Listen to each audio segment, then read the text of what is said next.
Why is it racist to say that you don't see color and that color doesn't matter?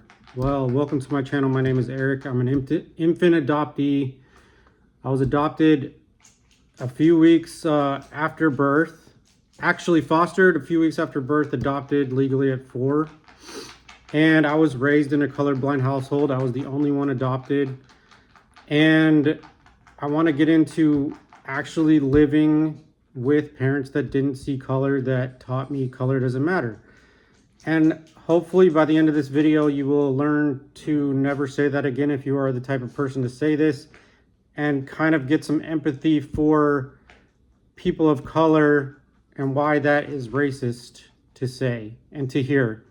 Because if you're a person of color and you say this to a person of color online or just in person, it can be a very, very offensive. But actually living and growing up in a household where I was a person of color in a white household, in a white family, the only one, complete isolation, to hear this, it is extremely damaging to our identity, and I want to get into the reasons why. So just a few bullet points I want to go through. So what you're actually saying to a child of color when you say you don't see color and you don't think it matters. What they hear is, we don't see you or understand you. We see all other colors in life except your skin color. Now this one kids can pick up very, very easily. It's very confusing hearing that you don't see color, but yet in every other situation, in every other circumstance, cars, trees, rainbows, shoes, everything, you say that you love this color, love that color, yet when it comes to our skin color, it doesn't matter, you don't see it. It is extremely offensive and it's confusing as a small child. What we hear as a young child is, we don't have to teach you about your culture because it doesn't matter to us. Growing up in my household, that's what it meant to me. I wasn't taught about my culture. I wasn't taught that it mattered to my parents because they said that it doesn't matter. Color doesn't matter.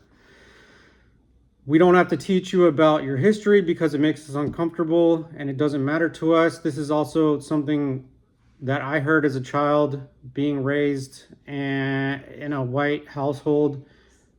And I was never taught about my history because it never mattered to my parents, so it never mattered to them to teach me. And it's extremely confusing growing up being a person of color, not being taught literally anything about your culture or history. The next thing is, we don't have to help you deal with racism when it happens. It's all on you. This is my lived experience being raised in an all-white household, all-white neighborhood, pretty much black and white school in Georgia. Every time I dealt with racism, I would go to my parents for counsel. And what do you think white parents, white couple can teach a brown, black or Asian kid about racism when they believe it doesn't matter? Do you think that I got any counsel on how to deal with racism? They said it didn't exist, that they don't see color, and I was left in complete isolation to figure this out on my own. And that is an extremely damaging place for a child to be. The next thing is, we do not have to support your race and their holidays. Basically, the history in your household, you don't learn anything about your own culture, about your holidays, because it doesn't matter. It doesn't matter in your household. They don't see it. It doesn't matter to them. So guess what? You don't get to celebrate anything. And it's kind of offensive if you want to celebrate your culture in your household. And I'm talking from my experience. I'm not trying to speak for anybody else. This is just what I grew up in. And if you listen to other people of color being raised in white households that don't see color, you'll find very often there's common similarities of what I'm saying. The next thing is, we don't have to have anything of your culture or history in our household. Growing up, I was never allowed to have anything of the Mexican-American culture. You know, they have a lot of the skulls, and there's just a lot of traditions that I was never taught and I was never allowed to have in my household. And it comes from, it doesn't matter. We don't see it, doesn't matter to us. The next thing is, what is important to you is not important to us. This one is very confusing because your parents say they love you, your parents say they want to do the best for you, yet they say color doesn't matter, we don't see color. And then that's the message is, hey, you know, I'm brown, I'm black, I'm Asian, but what is important to me, my body, my skin color, this is what I have to live with, this is what I look like, the whole world sees me as this, but it doesn't matter to us, so it's not important to us, even though it's important to you. That is the message that you're saying. Now, the argument is from my family that that's not what we mean, that's not what we're trying to teach you, it's what's on the inside. Well, you don't have to live in our bodies. You don't have to live in a person of color's bodies. It may not matter to you, and I don't think it does matter to them because I don't think they ever have to think about their skin color. They just don't. I had to deal with racism growing up in an all-white neighborhood, and they didn't. So it's just something to think about. What it does to our identities is, I can just give you an example of how my struggle for my identity growing up as a, let's just say you didn't know what I was. Do you know what I am? Looking at me, am I Asian? Am I Hawaiian?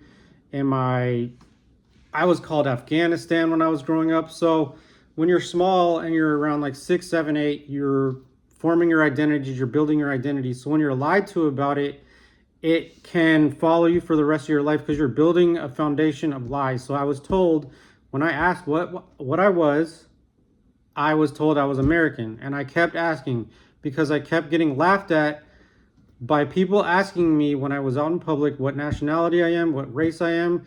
And I would tell them I'm American. I don't know what else I am because my parents wouldn't tell me.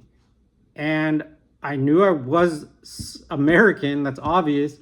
But when you're not told if you're Asian, Hawaiian, or whatever you look like, people thought I was Chinese, I would be guessing, what am I? And obviously I wasn't going to get it from my parents.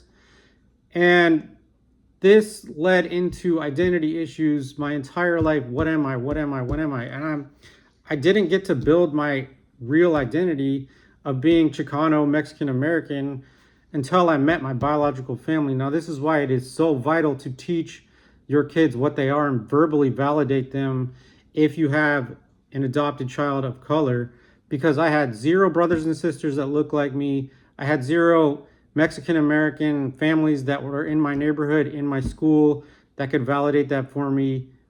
I literally was second guessing what I was and was laughed at because I didn't know what I was. And I was being picked on racially and having rocks thrown at my face in my neighborhood, getting beat up all the time because this kid thought I was like Afghanistan or something that lived behind me. And then I would deal with that on my own because my parents said color doesn't matter. And I would try to get help from anybody I could. And then it just kept, the message was shut up and be grateful for your adoption. So please do your own research on why you should never say color doesn't matter, because even if it doesn't matter to you, it matters to people of color. And this is the reasons why, because it goes way deeper than just our skin color. It's our history, it's our heritage, it is our people, and it is extremely racist and extremely offensive to say this. And if you are a white adoptive couple raising a transracially adopted child that's brown, black, or Asian, a person of color, this is why you should never say this. It can lead to massive identity issues, and then you wonder why your kid has anxiety, depression, and acting up, and has RAD and defiant disorder and is angry. You are doing a huge disservice to people of color by saying this. Thank you.